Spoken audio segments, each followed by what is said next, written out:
Good early morning, everyone. To anyone of the tribes of Israel that may be listening tonight, or any of the Gentiles, or any other soul that may be listening or may listen to this, I bid you a healthy shalom, shalom, or whatever Hebrew vernacular you use to say peace and greetings. My name is Moray Nathaniel, and I wanted to give a part two to the last video that I did because I really didn't get what I wanted to say out in totality. Um, um, we're going to bury our beloved Rabbi Johnson, and the sadness will never end. As the same it was for Elder Shadaniah, Rabbi Hodges, some other brothers that have left us. I cherish the memory and the lives of all those who have preceded me. So what I want to do is I want to make sure that I try to explain and tackle this thing about negativity when Israel is being warned. Um, we don't listen. We don't listen. Um, I say this all the time that Moses cried out to the Most High that we would not listen to him. And this is a man that did miracles, that showed the Creator's power in Egypt, who showed his meeting with the Father in the flesh by the glowing of his face to the point where he had to wear a veil because wicked Israel could not behold Yah's glory on Moses' face. I say again, the children of Israel could not behold the glory of Yah on Moses' face. So he had to wear a veil to cover up the glory of Yah upon his people. I want you all to think about that for a moment. Let that sink in to the bowels of your mind and your soul. This is a man that we did not listen to.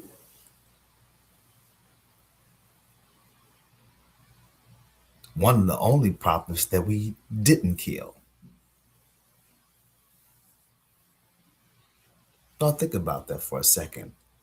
If we don't listen to the servants of Yah during the course of our history, I need someone to tell me what has changed. Has anything changed?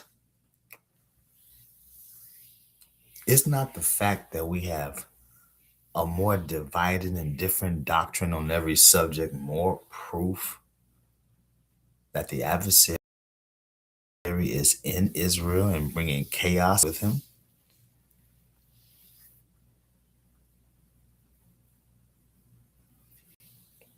What negativity did Moses bring?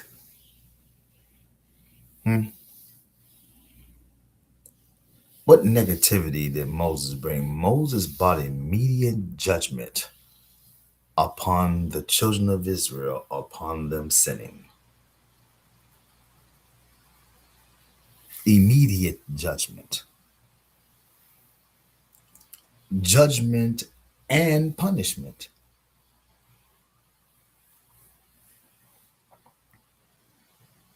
So yes, maybe perhaps anything Moses might have said to the carnal mind may have been negative because it was something that they didn't want to hear.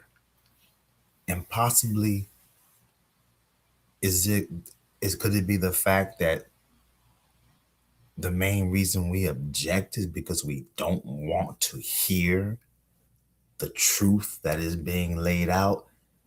Is saying the truth negative?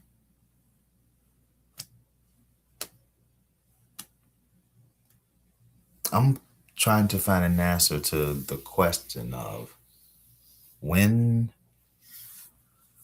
does it not matter in which manner you speak the truth? And let me say this and put it a little more succinctly. The same truth is being told whether you yell, scream, talk politely, talk slowly, talk lowly, speak confidently. The same truth is being said, however, with different tone and pitch.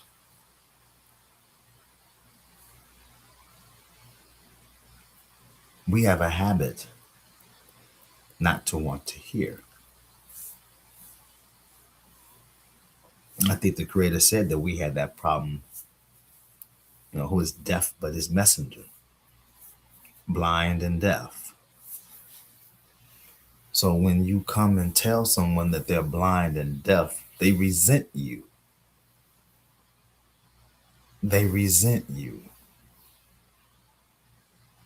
I understand that in my history, on social media and in person, that people think that I'm harsh and that I'm rough around the edges and that brothers like me, are negative. I just don't think it's negative to warn people about their souls and to warn them that the way that their children eat is in jeopardy. And I'd like to help solve that problem through organization, preparation, and unification. If we do like the scriptures say and look to the needs and goods of others rather than our own, then perhaps we can get somewhere. The prophets that spoke in Yah's name, there was not one that we did not kill. And the one that we did not kill, I'm sorry, the the prophet that got the positive results, there was only one prophet who got positive results, and that was from the people in Nineveh. He got positive results from a Gentile nation whom didn't know his language or him. Yes, they were both Semitic peoples, and their languages probably were similar.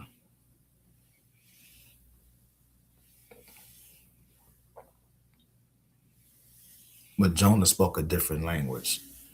And I'm trying to go here because it is being said that the Jonah went to go preach to other Israelites in Nineveh. I'm not going to get into that. I'll destroy that later. Right now, I want to get the point that the message was received by Nineveh, but none of the prophets were heard by our brothers and sisters. And we've got to acknowledge that. We've got to acknowledge it.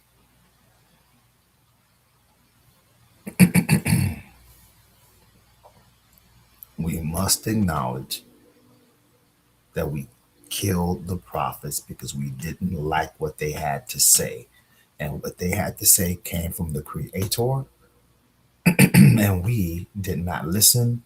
And not only did we not listen, but we killed the messenger.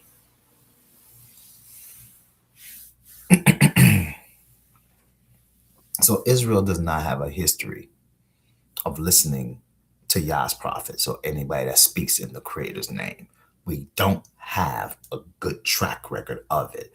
And I am led to believe that Israel does not know whom to listen to.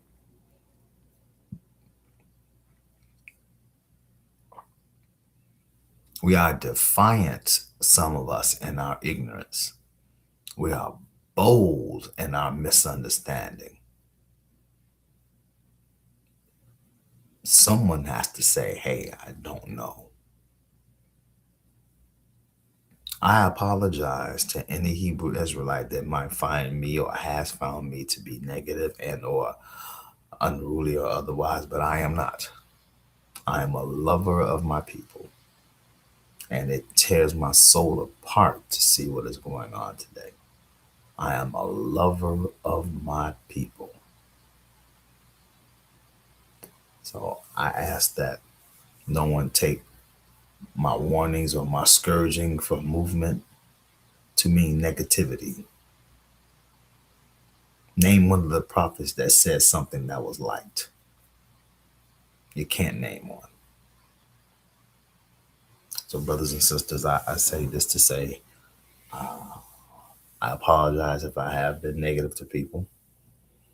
I'm going to change my persona to fit the universal scope of what it is to bring back the tribes of Jacob to the Most High, and thusly have the tribes of Jacob raise themselves up to the point where they now can be the light and be the salt of the earth. The Creator said, ye are the light of the world, ye are the salt of the earth. You. So thank you, brothers and sisters, for the short time that I had to do this. Every time I get to speak of the Most High's word, I'm happy. And I thank him for his word and for his goodness and for his everlasting kindness. Something that we don't do in Israel very well is forgive. And I'll tackle that later as well. Very much, everyone. Let us pray together. Let us heal together. And let us try to get together and solve the biggest puzzle that we'll ever have to solve, the Great Tribulation. Thank you. Total